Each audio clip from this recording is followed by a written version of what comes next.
তাহলে দেখুন কিভাবে উনি ভক্তের পক্ষে থাকে। যুধিষ্ঠির একবার অশ্বমেধ যজ্ঞ করে, যজ্ঞ শেষে যখন অশ্ব ছেড়ে দেয়, ওই ঘোড়া ছাড়ার পরে ডেকে বলে, সবার পরে একটা কথা জানিবে নিশ্চয়। আমি অন্তর দিয়া দেখলাম ভেবে, এই যজ্ঞের ঘোড়া যে বাঁধবে তার সঙ্গে যুদ্ধ হবে, কথা মিথ্যা নয়। ওই সভায় হংসধ্বজ রাজা উপস্থিত ছিল, সঙ্গে সঙ্গে এই ঘোড়াটাকে বেঁধে নিল, আর সৈন্যদের দরবারে ডাক দিয়ে কয়, সকালে যুদ্ধ হবে, এই যুদ্ধে যেতে যে দেরি করবে তপ্ত তৈলে ফেলে তার ঘটাবো মরণ। দাঁড়িয়ে বলি সভাতলে, পরের দিন প্রভাত হলে কি ঘটনা ঘটে যায়। আমি টানি সেই সূত্র, সুধন্যা তার হংসধ্বজ রাজের পুত্র, তাই তো। যখন সজ্জিত হয়ে স্ত্রীর কাছে যায়, বলে, প্রিয়ে যুদ্ধে যেতে হবে, বিদায় দাও আমায়। স্ত্রী ডেকে বলে, স্বামীর সম্প্রতি আমি হয়েছি ঋতুবতী, আগে আলিঙ্গন দাও আমায়। আমি বলি সভাতল, যখন আলিঙ্গন দিল সুধন্যার দেরি হয়ে গেল, সুধন্যা তো পড়ল সমস্যায়। হংসধ্বজ রাজা করে বর্ণনা, পুত্র হলেও ক্ষমা হবে না, তারে নিয়ে সই জায়গায় অগ্নি প্রজ্বলিত করে তৈল তপ্ত করে ছেড়ে দিয়ে তার ভেতরে ঘটাবো তার মরণ। ছিল যত সৈন্য যারা ডাক দিয়ে বলল, রাজা এ কি আপনার চিন্তাধারা, এ যে আপনার নিজ পুত্র, তাকে নাইকো স্মরণ। হংসধ্বজ রাজা ভাসিয়া দুই চোখের জলে তখন ডাক দিয়ে বলে, আমি তোদের করি বর্ণনা, পুত্র হলেও কি হবে অন্তর দিয়ে দেখো ভেবে, বিচারকের বিচারের ন্যায়দণ্ড কারো মুখ সে চলে না। আমি বলি সভা পাশে, তখন সুধন্যা এসে ডাক দিয়ে বলে, পিতার পাশে আমি মরবো বলে তাতে কোনো আপত্তি নাই, তবে পিতা পুড়ে মরার আগে আমি বলি তোমার পুরো ভাগে এই মিনতি জানাই, তুমি আমার কথা নিয়ে ওই আশীর্বাদটুকু দিও, মরেও যেন কৃষ্ণর চরণ পাই। হা কৃষ্ণ গোবিন্দ বলে ভাসিয়া দুই চোখের জলে তপ্ত তৈলে যখন ঝাঁপ দেয়, সবাই চেয়ে দেখে তাই, হাই কি দৃশ্য দেখতে পাই, এক ফোঁটা তৈল লাগলো না তার গায়ে। ওখান থেকে বসে শুনুন, বিজ্ঞ লোকে যখন যুদ্ধে চলে যায়, যুদ্ধ করার আগে শ্রীকৃষ্ণের পুরো ভাগে নিবেদন করে লয়। এইবার যখন যুদ্ধ বেঁধে গেল, ওই আমি বলি সভাতল, অর্জুন পর পর 3টি বাণ ছুড়ল, সুধন্যা তাই কেটে দেয়। সুধন্যা মনে করে, ভাবনা অর্জুন আমার বাণে মরে না, তাহলে প্রাণ রাখিব কিসের দায়। অগ্নি প্রজ্বলিত করে ঝাঁপ দিয়ে তার ভেতরে ঘটাবো তার মরণ। কৃষ্ণ করে বর্ণনা, ভ্রান্তি ভাবনা ভেব না, আমি আছি তোমার সম্মুখে সর্বকারণের কারণ। যিনি কৃষ্ণ নটবরে বসে শুনুন নারী নরে, ওই কাটা বানটিকে ধরিয়ে পা দিয়ে ঠেলা দিয়ে উপরে উঠাইয়ে দেয়। কাটা তখন সুধন্যা দেখতে পায়, হায় হায় কাটা বানটি আমার দিকে ধায়, এতদিনে পেয়েছি পরিচয়, এ তো অর্জুনের বান নয়, এই বানটি বুঝি পাঠিয়েছে আমার কৃষ্ণ দয়াময়। আমার ভাগ্য হলো ভালো, গোবিন্দ আমার জন্যে বান পাঠালো, সেই বান হতে বিমুখ হব কিসের দায়। অন্তরে আছে ভাবো, গোবিন্দ দেওয়া বান পাতিয়াই মস্তক খান, আমি মস্তক পাতিয়া লব। হা কৃষ্ণ গোবিন্দ বলে ভাসিয়া দুই চোখের জলে যখন মস্তক অবনত করে দেয় বান, তখন শোষ বেগে আমি বলি সবার পুরো ভাগে, সুধন্যার মস্তক কেটে ফেলালো মৃত্তিকায়। আচ্ছা, অর্জুনের সঙ্গে যুদ্ধ বাঁধিছে, তাই তো, অর্জুনের বানে মরে মরুক, তাতে আমার কোনো আপত্তি নাই, কিন্তু তুমি কাটা বাঁধে কেন সুধন্যার মাথা কাটলে, এর জবাব চাই। কি নমে ভক্তা প্রণশ্যতি, আমার ভক্তের কখনো বিনষ্ট হয় না, তাই তো। তাহলে সেই সুধন্যা যে তোমার নামে নিবেদন করলো, অত বড় ভক্ত, তারে তুমি কাটা বাঁধতে পারলে কেন? জানতে ইচ্ছে করে না?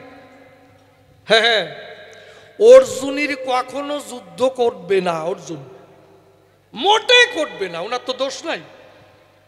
অর্জুন কখনো যুদ্ধ করবে না, কিন্তু তারে কোরামিন ইনজেকশন পুশ করে যাতে যুদ্ধ করে সেই ব্যবস্থা করেছে, করে নাই? বিশ্বরূপ পর্যন্ত দেখাইছে, দেখাই নাই? ন তোমাং চক্ষুষে দ্রষ্টু মনে নৈব সচক্ষুষা দিব্যং দদামিতে চক্ষুস্পর্শমে যোগমৈশ্বরম।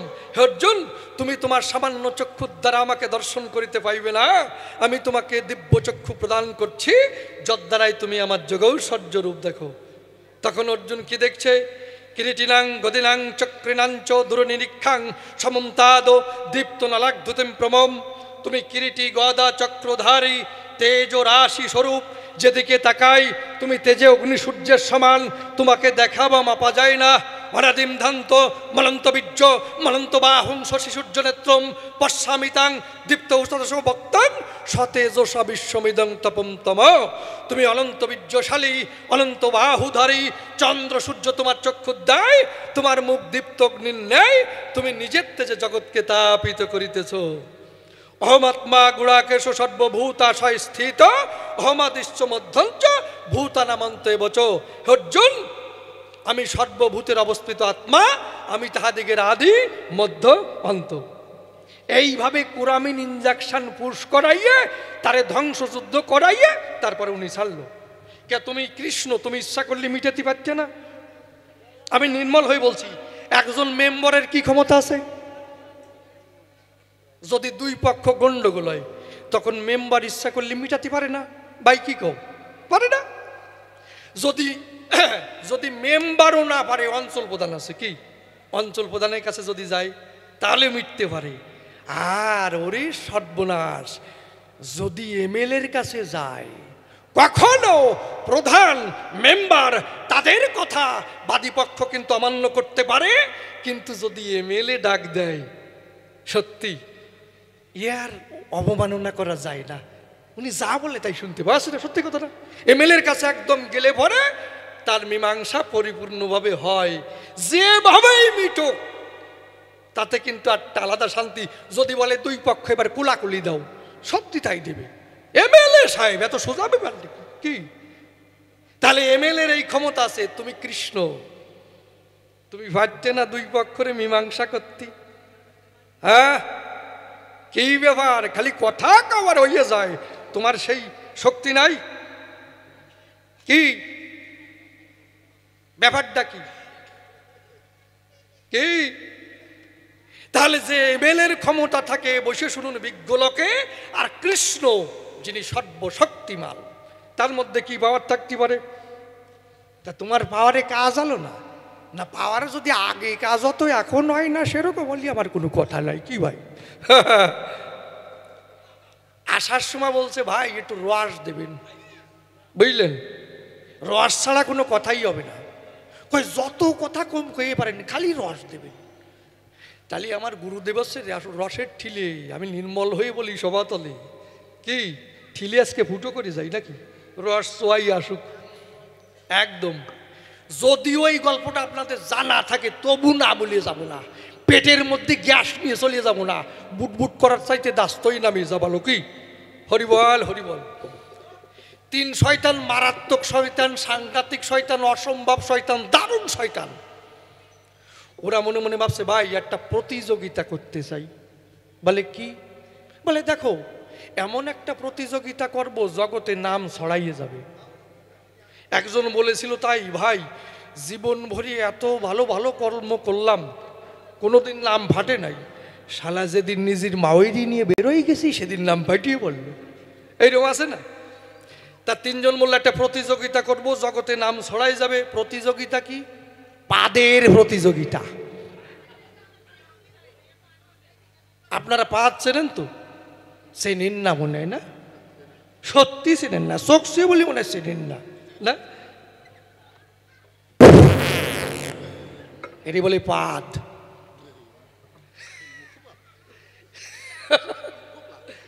দেখো কি হয়। তাই যে প্রদীপ জ্বলে না, চরণ ধরে করি মানা, মন্দিরের প্রদীপ ভাববেন না, এটা গল্পের প্রদীপ। তা প্রদীপ জ্বলে পা দিয়ে, পা দিয়ে যে ওই প্রদীপ লিবেতে পারবে তারে 1000 টাকা পুরস্কার দেওয়া হবে। জীবনে শুনেছেন? পা দিয়ে প্রদীপ নিবেন, অত সুজালা। এখন তিনজন তো সাংঘাতিক শয়তান, তিনজন সকালে সকালে চলে গেছে বাজারে। একজন যাইয়ে 45টা কাঁচা মূল্য খাইছে, গ্যাস বাড়াটি হবে। আচ্ছা এই মূল্যর কথা শোনার সঙ্গে সঙ্গে একটু গ্যাস গ্যাস ভাব হয়ে এটা না কি কন? আর একজন কি করেছে 35টা পোলট্রির ডিম খাইছে, 35টা। তার সাথে আবার একটু বিট লবণ মাখাইছে। অনেক সময় পোলট্রির ডিমের সঙ্গে যদি একটু বিট লবণ মাখায় তাতে গ্যাসের উৎপত্তি একটু বেশি হয়। 35টা খাইছে।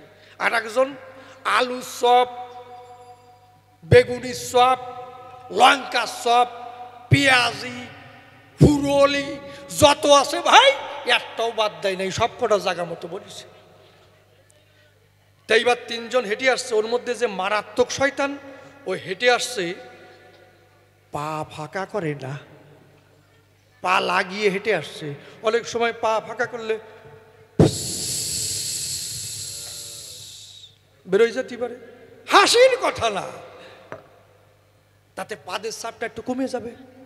পা লাগিয়ে হেঁটে আসছে। 3 জন যখন উপস্থিত হয়েছে, বলে ভাই কত সময় চাপিয়ে রাখবো, আর পারা যাচ্ছে না, প্রতিযোগিতা আরম্ভ কর। তাই প্রথম জন কি করেছে, প্রদীপ জল জল করে জ্বলছে, ও গিয়ে কোনো কাজ হয় নাই, একটু ফসকে গেছে, কাজ হয় নাই। দ্বিতীয় জন ভাবছে আমিও যাই, ও গিয়ে বাদ দেশে রে ভাই, প্রদীপের শিখা একটু হেলে দুলে গেছে, কিন্তু প্রদীপ লেবে নাই। তৃতীয় জন ভাবছে শালা ওরা যে কায়দায় দেশে, ওই কায়দায় আমার দিলি কাজ হবে না। সে অন্তরে চিন্তা করে, তাই আমার একটু নতুন করে পাদের ব্যবস্থা করা চাই। ও কি করেছে, লুঙ্গি পরা ছিল, তলায় যে আন্ডার প্যান্ট আছে ছাতা খুলিয়ে ফেলাইছে। জানেন যত বিজ্ঞ নারী নরে অনেক সময় আন্ডার প্যান্টে পাদে বাধা সৃষ্টি করতে পারে। তা ও মনে মনে ভাবছে কি, যে প্রদীপ তো জ্বলছে, এই অঙ্গটা একটু কাছাকাছি নিয়ে যাব, তাতে পাদের জোরটা একটু বেশি হবে। তা ওই কাছাকাছি গিয়ে যদি ওতে একটু স্যাট খাই, 200 টাকার মলম নেব, 800 টাকা লাভ হয়ে যাবে, অসুবিধা কিছু। ও প্রদীপ জল জল করে জ্বলছে, আন্ডার প্যান্ট খুলে ফেলিছে, লুঙ্গি 2 প্যাচ দিয়ে বাঁধিয়ে একেবারে কায়দা করিয়ে ওই অঙ্গ কাছাকাছি নিয়ে যখন দম ধরিয়ে দুড়ুম করে ছাড়িয়ে দেশে, পাদ বেরোইছে, পাদের সাথে গু বেরোয় গেছে, প্রদীপ নিভে গেছে। ও কই ফেল শালা, 1000 টাকা ফেল। একজন নাক টিপে ধরিছে, গন্ধ মনে হয় ওই দিক ঠেলি উঠছে, হরিবল হরিবল। তা বলে ফেল 1000 টাকা, বলে তুই শালা 2000 টাকা ফেল। এই তোর সাথে কথা ছিল কি, তুই পা দিয়ে প্রদীপ লিবেবি, তুই শালা হাত দিয়ে প্রদীপ লিবেলি কেন, ফেল 2000। শালা প্রদীপ শেষ করে ফেলাইছিস, ও সলতে মলতে দেখা যাচ্ছে না।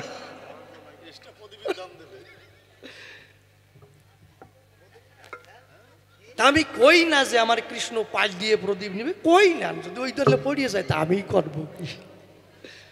এই যে দেখুন, আচ্ছা পঞ্চপাণ্ডব ধার্মিক, আমার কথায় রাখুন নিরিখ, পঞ্চপাণ্ডব ধার্মিক। আচ্ছা এই যে জুয়া খেলা, এটা ভালো না মন্দ বলেন, আপনি বলেন, জুয়া খেলা ভালো না মন্দ? মন্দ না? আপনি তো ঠিক পান, উনি তো ঠিক পায় না। তাই যদি হতো ওই জুয়া খেলার পার্টিতে উনি মিশত। পঞ্চপাণ্ডব কি করেছে, নিজের বউকে দানে রেখে ভাষা খেলেছে, খেলে নাই? এটা কত নম্বরের আইন হয়, কত নম্বরে সাজা হয় কি? ভারতীয় দণ্ডবিধি অনুসারে বোঝো, সামান্য একটা নারীর সঙ্গে যদি বারবার প্রতিদিন নিয়তভাবে এমনিভাবে অত্যাচার করে, কি হবে? 1 দিন 2 দিন 3 দিন 4 দিন 6 মাস ধরে যদি অত্যাচার করে দেখেন অবস্থা কি হয়? একটু বেশিভাবে অত্যাচার 1 দিন করে দেখেন কি হয়? তারপরের দিন কেস হয়ে যাবে, নন বেলেবল কেস, জামিন অযোগ্য ধারা, বধূ নির্যাতনকে চৌরি কপাল দে। তাই তো? তাহলে একটা নারী, তার জীবনের দায়িত্ব তার উপর, একজনের সেই নারীকে নিয়ে আর একজনকে নিয়ে তুমি দানে ধরো, এই অধিকার তুমি কোন জায়গায় পেলে? পঞ্চপাণ্ডব তোমরা কোথায় পেলে কি? তা বউ দানে রেখে পাশা খালে, খুলে বলি সবার তলে আগুন জ্বলে না? কি ব্যাপার? ধার্মিক কারা? পঞ্চ পাণ্ডব। কে বলে? কৃষ্ণ। বলো, আপনারা তো কেউ ব্যথা পাচ্ছেন না। পাবেন কেন? সত্যি কথা কব, তার পাওয়ার কি আছে? কি দাদা কি কও?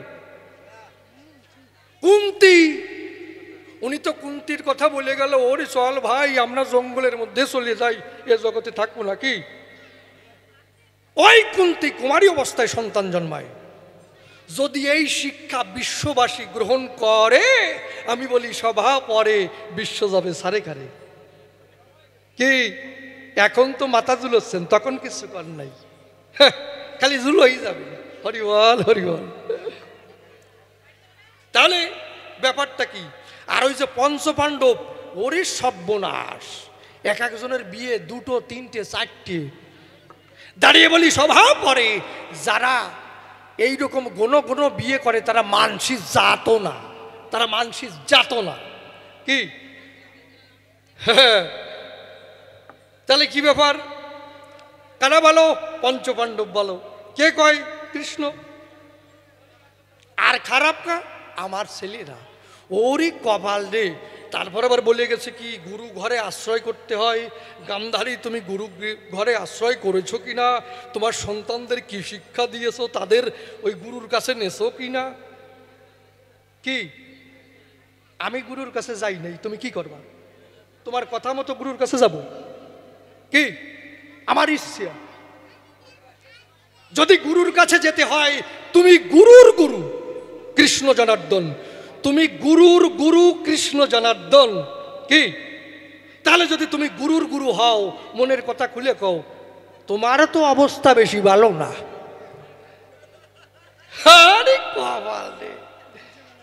তুমি আমার জন্ম মানে আমার ছেলেদের জন্মটা নিয়ে এসো। আমি কই শুনতে চাইছি আমার ছেলেদের কিভাবে জন্ম হলো, আমার গর্ব। আমি পুতো দিয়ে গুতবো না কি দিয়ে গুতবো সে আমার ব্যক্তিগত ব্যাপার।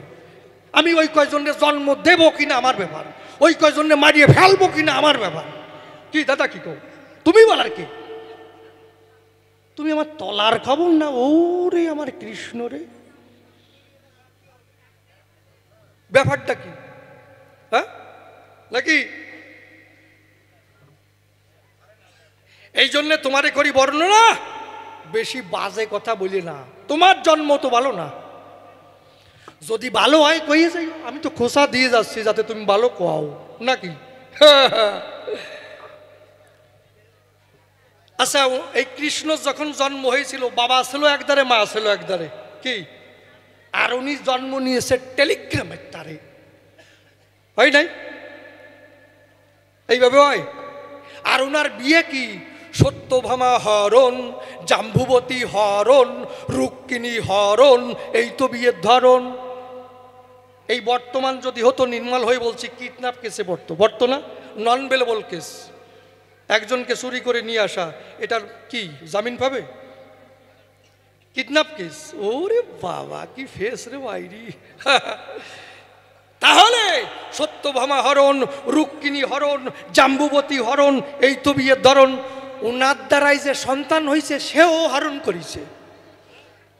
কি ওনার সন্তান সেও হরণ করেছে। আবার ছেলে খারাপ হোক, অতিবারে আমি গান্ধারী, তোমার ছেলে এত খারাপ হলো কি করি? সেও হরণ করেছে। তার মানে কি এই ডিএনএ টেস্ট করলে বোঝা যায় যে পিতামাতার কিছু বৈশিষ্ট্য সন্তান বহন করে নিয়ে চলে। এই জন্যই তো হরণ করে সবাতলে।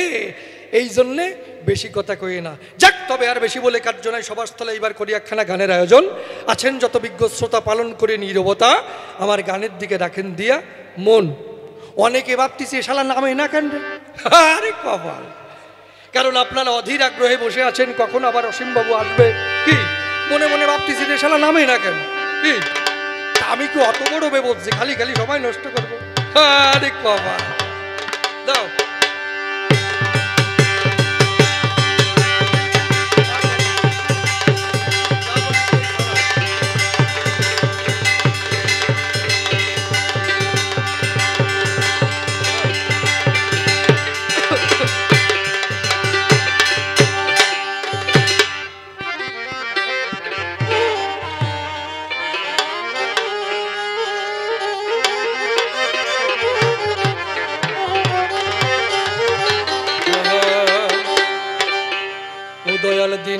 ফুরালো এবার আমায় পথ দেখাও ও দয়াল দিন ফুরালো এবার আমায় পথ দেখাও দয়াল দিন ফুরালো এবার আমায় পথ দেখাও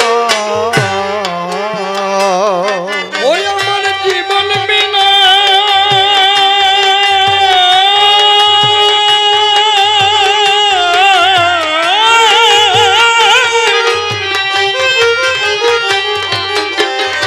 জীবন বিনা তোমার হাতে জীবন বিনা তোমার হাতে আমার জীবন বিনা তোমার হাতে বিদায় সাজে দিন ফুরালো এবার আমায় পথ দেখাও দয়াল দিন ফুরালো এবার আমায় পথ দেখাও এই দেশের এই আকাশ আলো মন্দ ভালো সাদা কালো কিছু তোলো বেলা ভালো সকলে ভোলাও দয়াল সকলি ভুলাও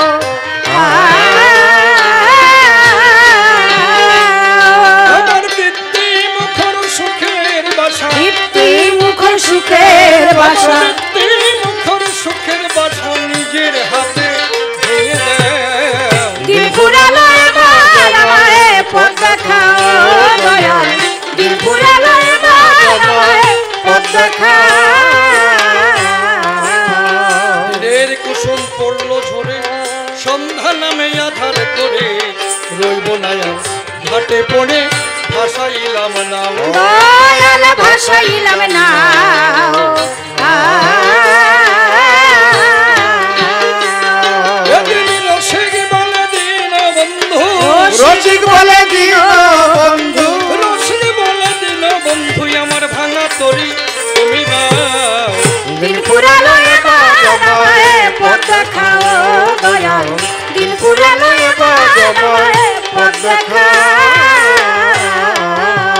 যেভাবেতে প্রশ্ন আমি করলেম উত্থাপন আপনারা বসে বসে শুনলে গেলেন এরপরে কৃষ্ণই আমার সভাতেই আসিবে তাহারও ভাবের তত্ত্ব তুলিয়া বলিবে দেখি এরপরে এসে কোন কথা কয় কোন ভাবের ভাব ধারায় উঠাইবে লয় এতে কেটে আছে আমার যত ভক্তগণ বন্দনা করে যাই সবার চরণ আপনারা করুণা করে দিবেন চরণ ধরে সেগুলিতে জানোই আমি হরি বলি ওই হৃদয়টা জানোই আমার পবিত্র রয় এই মিনতি জানাই আমি ভক্তবিন্দু পাই এই পর্যন্তই আমার ভাব সাঙ্গ হয়ে গেল যার যার মাতা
একটুখানি অনাদরার একটু অবহেলা ঘুচিয়ে দিতে পারে মনের সকল লীলা খেলা। একটুখানি স্নেহের হাসি, একটু ভালোবাসা এই দুনিয়ায় গড়তে পারে শান্তি সুখের বাসা। কি ঠিকই না? মনে করেন কারো ছেলে হয় না, এই জায়গায় এসে সে একটা ছেলে পালো, মনে করেন কোনো কারণে ওরে মার্ডার করবার জন্যে আপনার দ্বারে গেল, তোমারে 1 কোটি টাকা দেবো, ওরে মার্ডার করবা, পারবা? আরে বাবা, তোর টাকা নিয়ে তুই চলে যা, আমি নিঃসন্তান ছিলাম, যার দয়ায় আমি একটা ছেলে পাইছি, তুই আমারে তারে মার্ডার করতে পাঠাচ্ছিস? মানবতা থাকলে এই হবে না নাকি? কি কন আপনি, কি কন? নাকি টাকা পাইয়ে মার্ডার করতে আসবে অনুপরে? তাহলে তুমি, তোমারে বাঁচালাম আমি, আর আমি জগতের স্বামী, যে অর্জুনের রথের সারথি, তুমি বান মারতে আসতো তার প্রতি। মরবে না? সে মরবে না তো আর বাঁচিয়ে থাকার অধিকার আছে তার? ওই সময়ই তো তার ভক্তিতত্ত্ব নষ্ট হয়ে গেছে। ভক্তি ধরিয়ে রাখা অত সোজা না। একটা মানুষের মন যখন যেমন হবে ঠিক তখন তেমন ফল পাবে। তাই যদি না হতো দেবরাজ ইন্দ্রের ওই দুর্গতি হতো। ওই যে মন খারাপ হয়েছে, যে নিজের গুরুমার কাছে গেছে দেবরাজ, এই জন্য তার সর্বাঙ্গে ভগ চিহ্ন হয়ে গেল। ক্ষমা পাইছে কেউ? তুমি যে সময় সাধু সেইটুকি পাবা মধু। তোমার যদি সাধুত্ব থেকে একটু বিচ্যুত হয়, এই জন্যেই বলা আছে সাধু সাবধান, ফের কহিও সাধু করো অবধান। কয় নাকি কেউ চোর সাবধান, গুন্ডা সাবধান, বদমাইশ সাবধান। হ্যাঁ, সাধু সাবধান। সাধু তুমি তপ্ত তৈলে বেঁচে গেলে শুধু শুধু সাবধান। তোমার বাবা তোমার তো আর মার্ডার করতে পারবে না, সে তো মারার জন্যই তো তপ্ত তৈলে যখন পড়েছে। তুমি কেন ভয় পেলে? কেন তুমি কৃষ্ণের বিরুদ্ধে যুদ্ধে গেলে? জবাব দাও। এই অপরাধের ফলে সুধন্য বধ হয়েছিল।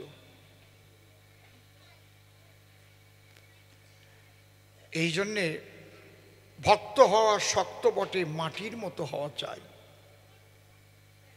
মাটি পালমশাই কাটিয়ে আনে, ওই মাটি পূজার ঘট হয়ে বসে আসনে। কত কত ধৈর্য, পাল পাড়ায় স্যানে, সে নিয়ে টেনে চাকে তুলে দিয়ে গুঁড়োয়, মাটি কিছু কয় না। গুঁড়োইয়ে তারপরে ঘট বানায়, ওই যে ও বুঝতে পারিছে। তারপরে রোদি দেয়, ভালো করে শুকোয়, সেই সময়ও জলে দিলি গলে যাবে, অত সোজা না। তারপরে ওরে বাবা আগুনে দেয়, যেটা টেকে সেইটাকে, তাও আবার বাজারে গেলি চর খায়, কোনটা কেমন ফোড়া। হ্যাঁ, আবার লাঠি দিয়েও বাড়ি দেখে, দেখো ঠন ঠন করতেছে, ওইটা ড্যাব ড্যাব করতেছে। তারপরে পূজার আসনে নিয়ে বসায়, এমনি এমনি নাকি? হ্যাঁ, অত সোজা না। একটা মন্দিরে মূর্তিও পাথরের করা, আর ওই মন্দিরের কোঠা যেটাকে বলে, ওই জায়গাও পাথর বসানো। আর এই ওই যে বসাইছে নিচে যে কোঠার পাথর বলতেছে, এই লোকগুলো ভালো না। আমরা এক জায়গায় ছিলাম, সেই রাজস্থানে। হ্যাঁ, তোরে নিয়ে পুজো দিচ্ছে আর আমারে পাও দিয়ে পাড়ায় পাড়ায় যাচ্ছে, এমন জায়গায় বসাইছে। তখন মন্দিরের পাথর ডেকে যে মূর্তি বলছে, বন্ধুরে ছিলাম এক জায়গায়, কিন্তু আমি কত খোঁচা সহ্য করেছি, আর তুই এক পোষে কাটিয়েছে তোরে। আর আমারে খুশিয়ে খুশিয়ে চোখ বানাইছে, কান বানাইছে, নাক বানাইছে, মুখ বানাইছে, পাটাল দিয়ে কুচিয়ে কুচিয়ে। তাহলে আমি কত সহ্য করেছি। তারপরে আমি এই পূজার আসনে বসেছি, এমনি এমনি নাকি? এত সোজা না বাবা। একটা জায়গায় দাঁড়ায় থাকা খুবই কঠিন, খুবই কঠিন। এই যে কতটা কঠিন, যারা দাঁড়ায় আছে তারা জানে যে কত প্রলোভন। এই জন্য ভবার গান আছে, ধর ইমন ইমন।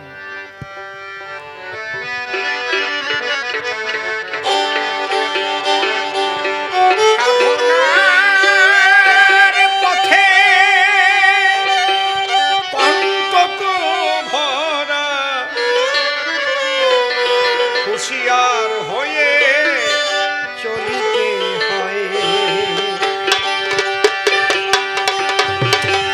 সাধনার পথে কণ্টক ভরা হুঁশিয়ার হয়ে চলিতে হয় সাধনার পথে কণ্টক ভরা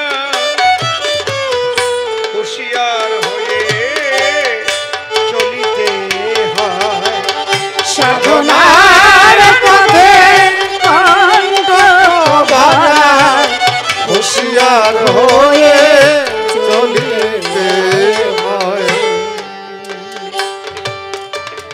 বিচলিত তুমি আঁকা বাঁকা পথে রেখো সাথে সাথে আঁকা বাঁকা পথে রেখো সাথে সাথে আঁকা বাঁকা পথে রেখো সাথে সাথে আঁকা বাঁকা মহানাম মন্ত্র আমাদের তাকাইও সকল সময়ে সাধনার পথে কণ্টক ভরা হয়ে চলিতে হয় সাধনার পথে কণ্টক ভরা হুঁশিয়ার হয়ে চলিতে হয় কত বিভীষিকা কত প্রলোভন সাধনার পথে করে বিচরণ কত